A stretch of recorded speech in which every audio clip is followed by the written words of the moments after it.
네, 이거 저희 개인정보 보호 업무를 각 부처청이 제대로 하고 있는지는 개인정보보호위원회가 체크도 해야죠. 네, 그렇습니다. 협조 요청할 일하고 끝날 일이 아니고. 네, 맞습니다. 가끔씩 그 불시 점검도 좀 하세요. 담당자가 있는지 제대로 일하고 있는지. 그렇게 하겠습니다. 당연히 해야 될 일입니다. 네. 네, 네. 특히 앞으로 이게 소위 뭐 인공지능 사회로 전환이 되면 데이터 정보가 매우 중요하게 되는데 그 사회 전 재산이라고 할 수 있잖아요. 맞습니다. 그게 예를 들면 악용이 되거나 유출되거나 뭐 왜곡되거나 하면 큰일 나니까. 근데 그 중요성을 아직 다들 체감을 잘 못해요. 그런 것 같습니다. 네, 최근에 인식이 많이 높아지긴 했지만 네. 아직은 이제 여러 기업이나 또 기관에서도 그런 아직 인식이 좀 저조한 측면들이 위원장께서 열심히 뛰어다니십시오. 그렇게 하겠습니다. 더 열심히 하겠습니다. 메뚜기처럼 이 부처 저 부처 뛰어다니면서 체크하세요. 네, 대통령 기획처 장관입니다. 관련된 이제 인력 관련해서 지금 말씀이 좀 있으셔가지고요. 네. 제가 살펴봤더니 현재 개인정보 보호 담당 인력이 이제 평균 그 1.9명인데 이 개인정보 보호만 전담하는 인력은 기관당 0.7명입니다. 그러니까 매우 지금 부족한 상황이고요. 더구나 재직 기간을 봤더니 그러니까 1년 미만이 34.2%, 2년 미만이 56.3%니까 대부분이 그냥 잠깐 근무하다 또 이동하는 이런 상황이기 때문에 전문 인력도 좀 부족한 상황입니다. 그래서 오늘 요청이 있어서 기획처도 각 부처가 개인정보 보호를 위한 소요를 좀 충분히 편성해서 요구를 하면 저희도 적극 좀 지원 검토하겠습니다. 그 데이터청도 사실은 여기 관련이 좀 있는데 데이터청 어디? 네, 여기 있습니다. 네, 데이터청도 지금 이 데이터청이 지금 통계청을 이제 확대 개편을 하다 보니까 아무래도 그 통계 업무에 좀 중심이 가 있는 측면이 있거든요. 그런데 아직까지 그렇습니다. 데이터처로 만든 이유는 데이터 관리의 비중을 통계보다 더 키우라는 뜻이었거든요. 네. 이름도 그래 바꾸고 저 부처의 위상도 올렸잖아요. 네. 그러면은 그 데이터 관리 이용을 어떻게 할 거냐에 대한 전문성도 확보해야 되고 또 개인정보위원회하고 데이터처는 좀 더 다르니까 집행부서고 그 집행부서가 어떻게 다른 부처와 어떻게 협업할 건지 어떻게 관리할 건지 활용할 건지 등등도 주도해서 네. 물론 여기는 이제 주로 보안보다는 활용에 중점이 가겠지만 그죠? 그렇습니다. 그래서 좀 지금보다는 관심을 좀 더 기울여야 될 것 같고요.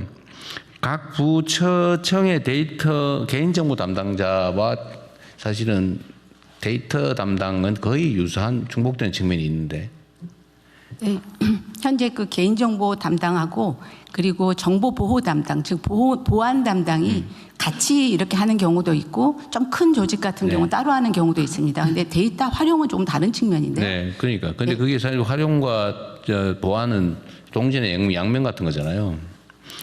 근데 각 부처청의 이 전담 인력이라고 하는 게 순환보직으로 잠깐 왔다 가고 잠깐 왔다 가고 이런 실제 일이 안 되거든요. 이 문제를 어떻게 관리할 건지 이 데이터처에서 고민을 좀 하든지 각 부처청이야 사실은 온갖 일 중에 하나라서 그냥 순환보직 하다가 왔다가 그냥 업무 파악하다가 또 다른 업무로 가버리거나 승진해서 나가버리고 이러니까 그거를 어떻게 좀 전문성을 가지고 지속적으로 그 업무를 할 수 있는지를 연구를 좀 해보세요. 데이터처도 하시고 이거는 행안부도 좀. 저희 행안부에서 말씀드리겠습니다. 지금 그 데이터 관리는 각 부처에서 CDO, Chief Data Officer를 각 부처의 차관이 담당. 그 차관의 사실 그게 그냥 일 하나를 더 붙여놓은 거예요. 앞으로 차관의 업무에는 이것도 있다. 이렇게 해놓은 거지 사실은 뭐 전담관들 하기 어렵잖아요. 예, 그리고 이제 CPO 같은 경우에는 담당 인력이 부족해서요.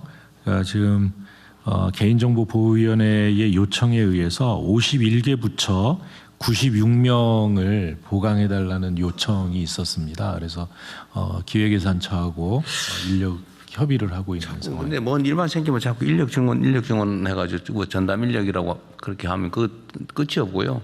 기존 조직의 인력을 어떻게 재배치할 건지를 고민을 해야 될 것 같습니다.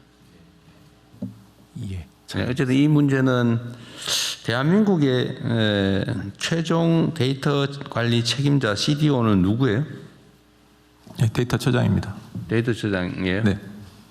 근데 데이터처장이 그 장관들보다 직급이 좀 낮다 보니까 말을 못한다는 설이 있던데. 아닙니다. 지금 준비하고 있습니다. 그러면 안 돼요. 업무는 예. 업무지. 네. 제가 잠깐 말씀드리겠습니다.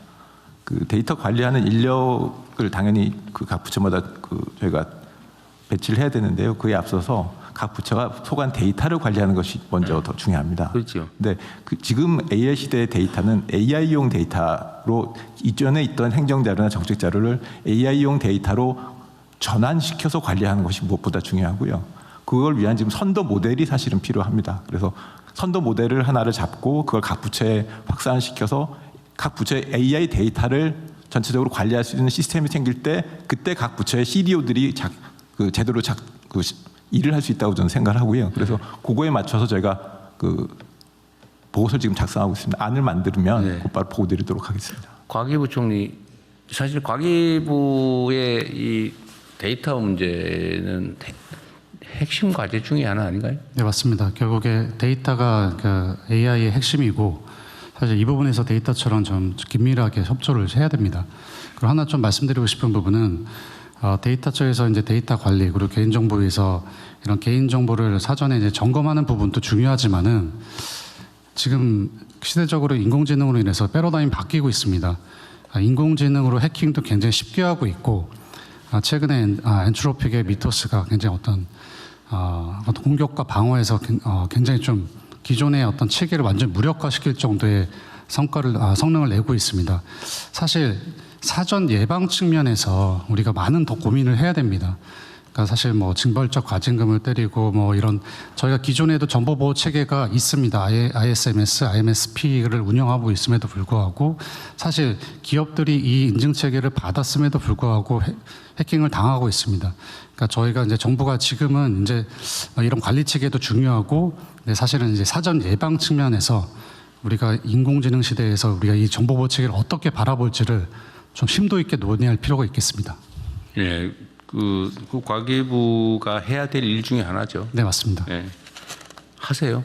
네, 저희 개인정보위와 데이터처와 잘 협업해서 잘 이게 지금 이제 약간 업무가 분산되어 있는 측면인데 뭐 어쩔 수 없는데 개인정보 보호, 데이터 활용 그러면 이걸 체계적으로 어떻게 현장에 적용할 건지 과기부 얘기일 것 같은데. 과학기술 관계장관 회의 통해서 지금 개보이나 그러십시오. 데이터처가 다 참여하고 있습니다. 같이 논의를 하고 있습니다. 어쨌든 이게 너무 얘기만 하고 진척이 좀 안 되는 느낌이 있어서 드린 말씀인데요. 좀 더 관심 가주시기 바랍니다. 대통령님 한 말씀만 네. 좀 더 드리겠습니다. 그 개인정보 같은 경우는 이제 유출만이 문제가 아니라 이제 침해라는 부분이 사실 영역이 또 매우 큽니다. 이거는 이제 뭐 동의 없는 수집이라든지 목적의 사용 같은 거라든지 이런 것이 다 관련이 되는데요. 실질적으로 요즘엔 개인정보를 보호만 바라보고 할 수가 없습니다. 이 활용의 다른 면, 그러니까 동전의 양면 같은 건데요. 그거를 활용을 전제로 해서 보호를 하지 않으면 실질적인 보호가 될 수가 없습니다. 네. 더군다나 개인정보가 아직 앞으로는 더욱더 많이 활용될 거기 때문에 그 여러 가지 데이터 활용 측면에서도 개인정보위가 그걸 감안해서 같이 계획을 세우고 기본적으로 이제 네. 안전한 혁신이 좀 이루어지도록 그렇게 노력하고 있다는 말씀드립니다. 네, 같이 하세요. 네. 네.